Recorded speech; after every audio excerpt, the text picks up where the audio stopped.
Buongiorno da Sicilia 24, i titoli. Nassiriya, a Palermo il ricordo della strage in cui morirono anche 7 siciliani a Palazzo d'Orléans, colonna d'alloro del presidente Schifani. Caro voli, la regione annuncia sconti fino al 50% per i residenti in Sicilia, ma solo per un periodo limitato.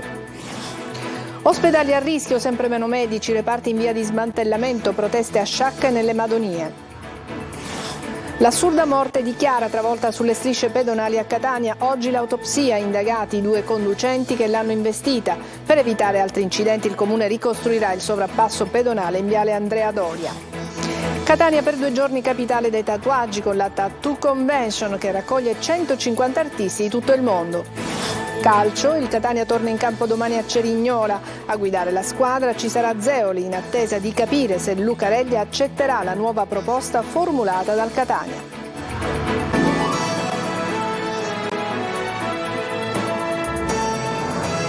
Bentrovati, in apertura l'anniversario della strage di Nassiriya, commemorazioni anche in Sicilia per ricordare i caduti. Schifani depone una corona d'alloro, la memoria è di tutti, ha detto, mentre il figlio di una delle vittime, Marco Intravaglia, lancia un appello e chiede una medaglia d'onore per tutti i morti in quella strage. Marco Gullà.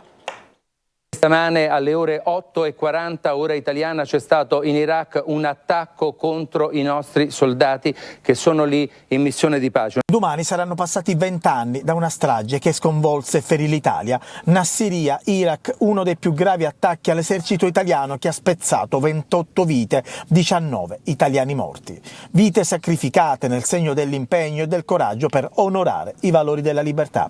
Alle 8:40 del 12 novembre del 2003 un'autocisterna carica di esplosivo scoppiò al posto di blocco della base dei carabinieri di Nassiriya. Tra i caduti anche 7 siciliani ricordati questa mattina nel corso di una commemorazione a Palazzo d'Orléans a Palermo. Il presidente della regione Renato Schifani ha ricordato Giovanni Cavallaro, Giuseppe Coletta, Emanuele Ferraro, Ivan Ghitti, Domenico Intravaglia, Orazio Maiorana e Alfio Ragazzi, morti in quel terribile attentato.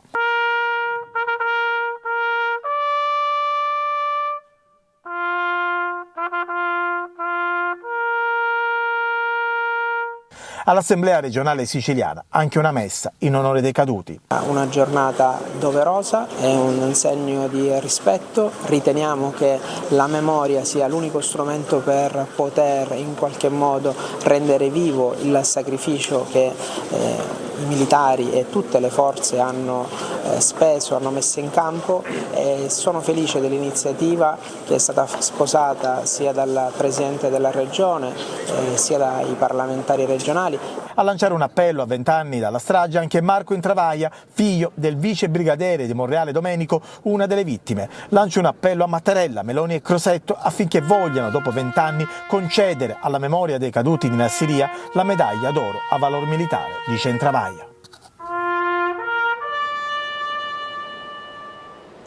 Bene, gli sconti sui voli dalla Sicilia per Roma e Milano, ma non basta. Reazioni contrastanti all'indomani dell'annuncio della Regione che metterà in campo quasi 30 milioni per abbattere i costi degli aerei per i residenti in Sicilia. I consumatori chiedono interventi stabili sulla continuità territoriale. Intanto sale di tono lo scontro fra il comune di Catania e l'aeroporto. Manlio Viola. Aerei per i residenti in Sicilia. Dal 1° dicembre la Regione mette in campo fondi per l'insularità che permetteranno di scontare del 25% i voli di andata e ritorno per gli aeroporti di Roma e Milano da quelli siciliani. Lo sconto arriverà al 50% per le cosiddette categorie prioritarie, gli anziani con più di 65 anni, i giovani sotto i 26, gli studenti, gli atleti agonisti, i viaggiatori per ragioni sanitarie, i disabili, i residenti con un ISEE inferiore a 9.360 euro, i dipendenti con sede di lavoro fuori dalla Regione. Per il Codacons è un primo passo, ma non basta, e per Federconsumatori e Confconsumatori l'intervento è apprezzabile anche se tardivo, ma bisogna intervenire per rendere stabile un aiuto di continuità territoriale, altrimenti non ci sarà mai una soluzione al problema. Intanto sale di tono lo scontro fra l'amministrazione comunale di Catania e la SAC, la società che gestisce l'aeroporto etneo. Il sindaco Enrico Trantino torna ad attaccare sull'incendio della scorsa estate che ha mandato in tilt l'intero sistema. Rispetto alla nostra denuncia, ha detto il primo cittadino in consiglio comunale, la SAC ha fatto una relazione che non dice nulla, non risponde a nessuna domanda. A questo punto, annuncia, dobbiamo valutare come comportarci in qualità di soci proprio di SAC. Uno scontro che può diventare politico a livelli importanti, anche all'interno della maggioranza, tanto a livello regionale quanto catanese. Sciacca e le Madonie protestano per il ridimensionamento degli ospedali della zona a causa della carenza di reparti e personale. Una situazione difficile, quella della sanità siciliana, tanto che il Presidente della Regione Schifani ha convocato subito un incontro. Francesco Triolo. La protesta arriva dal basso, dai cittadini e dalle istituzioni locali. Gli ospedali siciliani sono in sofferenza, pochi medici, reparti a rischio smantellamento ed a farne le spese sono principalmente i piccoli presidi. La protesta degli abitanti di Sciacca e Petraiani è solo un'ultima testimonianza, tanto che il Presidente della Regione Renato Schifani ha subito convocato una riunione con il Dipartimento per la pianificazione strategica dell'Assessorato della Salute e il Commissario straordinario dell'ASP di Palermo proprio per valutare la situazione ospedaliera di Sciacca e delle Madonie. Entrambi gli ospedali sono stati ridimensionati per la chiusura di diversi reparti. A Sciacca hanno protestato in 5.000 per denunciare la carenza di servizi e l'inaccessibilità delle cure a pazienti economicamente o socialmente più svantaggiati. Si vuole contrastare quella che si reputa una strategia che mira a depotenziare le strutture sanitarie pubbliche a vantaggio di quelle private e il corteo di Sciacca ha visto la partecipazione di tanti sindaci della zona, deputati di diversa estrazione politica, associazioni, sindacati, forze sociali, medici e studenti. Petralia come Sciacca, dove l'ospedale dall'alto copre una vasta area di popolazione, ha già perso il centro nascite, l'ortopedia e la pediatria e sarebbe adesso a rischio chiusura, poiché anche il reparto di medicina e chirurgia ha delle gravi carenze di personale. L'associazione Zone Franche Montagne chiede di trasformarlo in un grande centro di riabilitazione nel settore della neurologia, pneumologia e cardiologia. Il problema del ridimensionamento e degli accorpamenti degli ospedali è stato vissuto anche in provincia di Messina, dove gli ospedali di Milazzo e Barcellona vivono una condizione di precarietà in una zona ad alta intensità industriale. Ma è tutta la sanità siciliana in questo momento sotto i riflettori, anche i centri di eccellenza. Al Di Cristina, infatti, appena una settimana fa è morta una bimba dopo essere stata dimessa dai medici e la procura ha aperto un'inchiesta. A Taormina e a Tavica la vicenda del centro di cardiochirurgia pediatrica, la cui convenzione scade il 31 gennaio e ancora non si hanno risposte in merito ad una proroga. Il sindaco di Catania Enrico Trantino si impegna sulla sicurezza stradale dopo il tragico incidente costato la vita alla studentessa 18enne Chiara Adorno. Oggi l'autopsia sul corpo della ragazza, 2 gli indagati per omicidio stradale. Luca Ciliberti. Sul ciglio della strada dei Fiori, messi lì in ricordo dell'ennesima vittima. Un segno per ricordare Chiara Adorno, strappata alla vita a soli 18 anni, investita e uccisa sulla circonvallazione di Catania a pochi passi dall'università che aveva da poco cominciato a frequentare. Sul posto, dicono i vigili urbani che sono intervenuti per i rilievi, non ci sono segni evidenti di frenata. Un ulteriore elemento per l'inchiesta coordinata dal procuratore aggiunto Fabio Scavone e da Fabio Platania. L'autopsia, eseguita oggi dall'equipe dell'Istituto di Medicina Legale dell'Università di Catania diretta dal professore Cristoforo Pomara, darà ulteriori elementi che serviranno a ricostruire la dinamica. L'esito arriverà non prima di 60 giorni. La procura, come atto dovuto, ha iscritto nel registro degli indagati per omicidio stradale 2 uomini, un 20enne e un 30enne che erano alla guida di una Fiat Punto e di uno scooter Honda, notificando loro un avviso di garanzia. I 2 mezzi e i cellulari dei 2 indagati sono stati sequestrati, si stanno acquisendo filmati di sistemi di videosorveglianza presenti nella zona dell'incidente. La salma della ragazza oggi stesso dovrebbe essere restituita ai familiari per poter celebrare poi i funerali a Solarino, paese del siracusano di cui era originaria Chiara e dove vive ancora oggi la famiglia. L'incidente è avvenuto in un'area recentemente asfaltata, con strisce pedonali appena rifatte, ampiamente illuminata e dove vige già un limite di velocità di 30 km/h. Adesso l'amministrazione corre ai ripari, così come anticipato dallo stesso sindaco di Catania, ospite del nostro Focus, l'appuntamento con il sindaco. Un sovrappasso di nuovo, ovviamente rispetto al passato ci sarà anche l'ascensore affinché possa essere utilizzato dai diversamente abili e quindi è un qualcosa che dobbiamo ripristinare. Trantino assicura che il sovrappasso sarà completato entro marzo prossimo, ripristinando dunque il cavalcavia demolito nel 2013. La proposta è stata ribadita successivamente anche in Consiglio Comunale, dove l'Assemblea durante i lavori si è fermata per dedicare un minuto di silenzio a Chiara. Non c'è alcuna prova di un accordo fra Stato e mafia dopo le stragi del 1992 e del 1993. La Corte di Cassazione mette la parola fine al processo sulla trattativa e assolve tutti. Lo fa bacchettando tanto l'accusa quanto le sentenze di Palermo. La mafia presentò il conto ma non c'è prova di altro e l'approccio usato nel processo non è giuridico ma più storiografico. Insomma, non dimostra alcun reato. Maglio Viola. Non c'è alcuna certezza che il papello che la mafia presentò allo Stato con le sue richieste dopo le stragi del 92 e 93 abbia condotto ad un accordo. L'intero processo si basava su indizi mai dimostrati, oltre ogni ragionevole dubbio. È la motivazione con cui la Cassazione ha messo la parola fine al processo noto come la trattativa Stato-mafia. Sono così definitivamente assolti dalle infamanti accuse di un accordo con la mafia gli ex ufficiali del Ross, il generale Mario Mori, il generale Antonio Subranni, il colonnello Marco De Donno. Con loro era imputato ed è stato parimenti assolto l'ex parlamentare di Forza Italia Marcello Dell'Utri. La Suprema Corte bacchetta tanto l'accusa quanto i giudici di merito, sostenendo che i magistrati hanno sbagliato a ritenere che solo Mori potesse aver rivelato l'informazione relativa al ricatto mafioso o alla spaccatura in essere all'interno di Cosa Nostra. Si trattava infatti di una conoscenza diffusa fra i vertici degli investigatori, come dimostrano due note, una dello SCO, il Servizio Centrale Operativo della Polizia, del 12 agosto del 93, a firma del questore Manganelli, e un'altra della DIA del 10 agosto 93 a firma del prefetto De Gennaro in ordine alle dichiarazioni del pentito Salvatore Cancemi. Entrambe raccontano di un profondo contrasto tra mafia stragista e un'altra ala della mafia invece pacifista e quasi rassegnata. Dunque tutti sapevano ai vertici dello Stato e per questo la sentenza emessa in materia ha un approccio metodologico di stampo storiografico, vale a dire raccontano una storia, non un fatto giuridico. Nelle campagne di Cammarata, nell'Agrigentino, un operaio forestale di 58 anni è stato travolto ed è rimasto schiacciato dall'albero che stava tagliando. In gravi condizioni è stato trasferito con l'elisoccorso del 118 all'ospedale civico di Palermo. Ci sono voluti 12 ore perché i vigili del fuoco spegnessero il vasto incendio che ha devastato la riserva naturale di Vendicari nella zona sud del Siracusano. Il focolaio si è propagato da un canneto e in pochi minuti ha divorato 5 ettari di vegetazione. La Procura di Siracusa ha avviato un'indagine per accertare le cause del rogo. È morto stamattina a Catania l'ex deputato e senatore Nino Strano. Aveva 73 anni e da tempo era malato. Già senatore della Repubblica e storico esponente della destra prima messina siciliana, da tempo si era ritirato dalla politica attiva. È stato deputato regionale, assessore regionale e parlamentare nazionale. La sua immagine è legata al siparietto a Palazzo Madama, quando con mortadelle e champagne festeggiò platealmente la caduta del secondo governo Prodi. Fin da giovane Nino Strano ha affiancato all'attività politica anche la regia di opere teatrali e cinematografiche. E adesso una pausa, ci vediamo tra poco.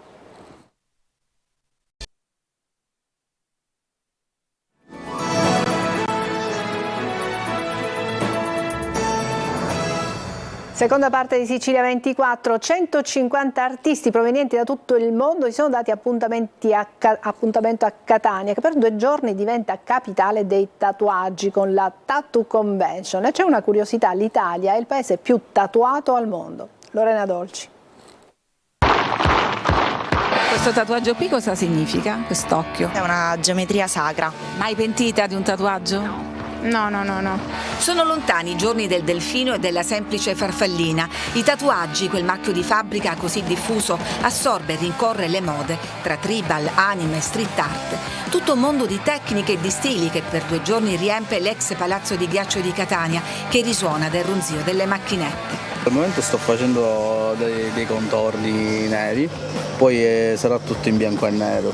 Ma è più bruciore che dolore. E tu resisti? Sì, non sarei qui. Segnale di appartenenza, moda, semplice look. Di certo c'è che l'Italia è il paese più tatuato del mondo, con il 48% della popolazione marchiato. Ci sono tante motivazioni, c'è il design figo, c'è il significato, c'è il momento. Per me raccontano magari varie fasi della mia vita, comunque qualcosa di me raccontano. Ho smesso di contarli ormai da anni.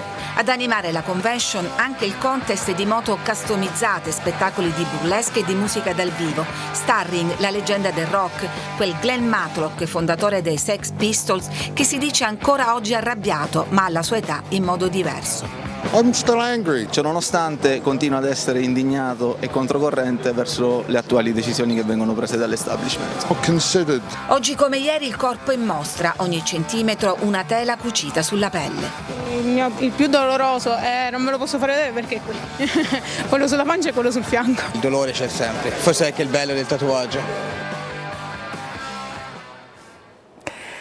Zeppole, cristelle, ma anche castagne e vino è quello che non può mancare sulle tavole dei siciliani nel giorno di San Martino, e c'è chi approfitta delle temperature miti anche addirittura per fare un tuffo al mare. Francesco Aloi. Ce n'è per tutti i gusti. Allora, ci sono quelle salate, sono con acciughe, ricotta, poi ci sono le semplici, le crispelle al miele. Dalle zeppole alle crispelle, bontà siciliane che soprattutto oggi non possono mancare a tavola. Bar e panifici hanno tantissime ordinazioni. Per San Martino, ci dicono, è sempre così. Lei è in attesa delle zeppole? Delle zeppole, sia quelle semplici e quelle con le acciughe. È una tradizione nostra, di famiglia. Quelle buone sono quelle con l'acciughe. Cuciniamo le zeppole a casa. Le zeppole fatte con l'acciughe, Nutella e via dicendo. Per i siciliani è una ricorrenza molto sentita, simile a quella natalizia. Grandi e piccini trascorrono la serata insieme, un modo per stare in compagnia. Una tradizione, sì, insomma, da vivere in famiglia. Ecco, insieme ai bambini, fargli ricordare cosa facevamo noi quando eravamo piccolini. A tavola non possono mancare le castagne, ma come vuole la tradizione devono essere accompagnate da un buon vino. Castagne e vino oggi non possono mancare. No, normalmente, oggi è la festa di San Martino e ci vuole castagne e vino. Abbiamo già tutte cose tutte pronte. E così, sfidando il caro prezzi, con zeppole, crispelle e castagne che rispetto allo scorso anno costano di più, in Sicilia non si rinuncia alla tradizione. L'estate di San Martino la si vive così. 11 novembre, dalla Sicilia è tutto.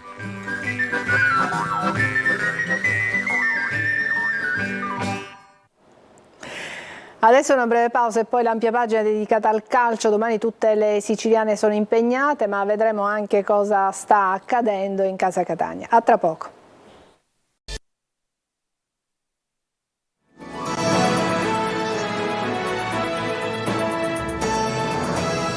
Eccoci al calcio, vigilia di campionato per il Palermo che domani alle 16:15 sfiderà il Cittadella al Barbera. Corini ha qualche dubbio di formazione, in avanti probabile chance dal primo minuto per Di Mariano, ma sentiamo Marco Gullà.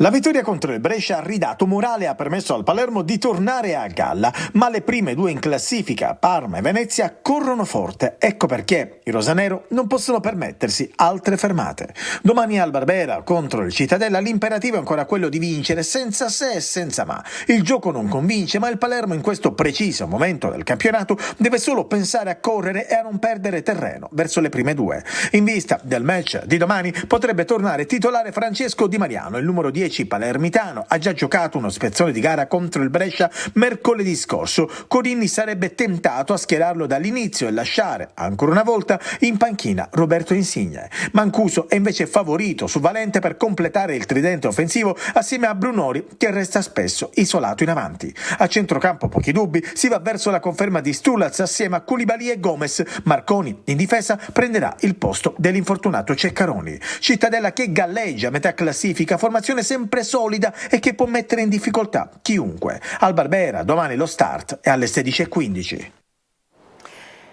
E il Catania torna in campo domani a Cerignola, terza trasferta di fila per i rossazzurri in campionato. A guidare la squadra ci sarà Zeoli, in attesa di capire se Lucarelli accetterà la nuova proposta formulata dal Catania. Marco Carli. Catania su due fronti, quello del campo, con i rossazzurri che a Cerignola devono riprendere il cammino dopo lo stop di Potenza, in seguito a cui sono arrivati l'esonero di Tabiani e la fine del rapporto con Laneri. E poi c'è la questione allenatore, le voci che Zeoli spera coinvolgano il gruppo il meno possibile. Queste voci sul cambio allenatore, il nuovo allenatore, non vorrei che venga spostata l'attenzione, preferisco parlare più di chi è l'attaccante del Cerignola, chi sono i centrocampisti, le loro situazioni di gioco, piuttosto che andare dietro ad alcune voci. Situazione dunque, il Catania ha inviato a Lucarelli in mattinata una nuova proposta contrattuale con cifre riviste. Attenzione però, resta la clausola relativa ai risultati della stagione 2024-2025 che dà al Catania l'opzione, non necessariamente sfruttabile, di rinunciare alla prosecuzione dell'accordo per il 2025-2026 pagando parte dell'ingaggio relativo alla stessa stagione, un'opzione esercitabile se non si raggiunge il terzo posto in classifica. A questo punto ovviamente la palla passa nuovamente a Lucarelli. La squadra intanto pensa al Cerignola, sono 21 i convocati, rifiniture in Calabria prima di raggiungere la Puglia, Rocca, Chiricò e Bocic recuperati con gli ultimi due ancora non al meglio. La Dinetti out insieme per vari motivi a Rizzo e Marsura, oltre ai lungodegenti di Carmine che dalla prossima settimana dovrebbe tornare a lavorare in gruppo e Livieri, ancora Zeoli. Ho detto ai ragazzi che dobbiamo creare un muro, abbiamo messo un mattone, ne dobbiamo mettere altri di mattoni per creare un muro, dunque di non spostare l'attenzione sul futuro prossimo, lunedì, martedì, cosa sarà, dobbiamo concentrarci sul Cerignola. Seconda gara consecutiva al Franco Scoglio per il Messina che domani ospita il Latina, giallorossi in cerca di riscatto dopo le ultime sconfitte contro Taranto e Benevento. Sergio Colosi. Il primo vero momento di crisi del Messina di Modica passa all'esame del Latina. Un solo punto negli ultimi 4 incontri per i giallorossi che, a parte il pareggio di Crotone, hanno perso le sfide casalinghe contro Brindisi e Benevento e il recupero di Taranto. Ai risultati negativi si aggiungono prestazioni altalenanti, ma contro il Latina, settima in classifica ma ad una lunghezza dal quarto posto, serve la squadra di inizio stagione per centrare la terza vittoria stagionale, più che mai necessaria in considerazione delle prossime giornate di campionato, quando il Messina viaggerà con destinazione Foggia prima di ricevere la visita della capolista Juve Stabia, un motivo in più per inseguire il ritorno a quel successo che manca da metà ottobre, 1-0 sul Giuliano. Il 4-3-3 di Modica è orfano di Ortisi squalificato e di Ferrara infortunato insieme a Luciani. Ballottaggio Tropea Polito per la fascia sinistra. Con poche alternative valide, il Messina si affida ancora una volta a Plescia e alla voglia di riscatto di Emmausso e Ragusa, sempre più distanti, almeno in termini di rendimento, dalle idee di gioco del tecnico di Mazzara. Il Latina, dopo una buona partenza, ha accusato qualche passaggio a vuoto, ma dispone di un gruppo collaudato guidato dall'ex rosanero Daniele Di Donato. È tutto, grazie per averci seguito, buon pomeriggio.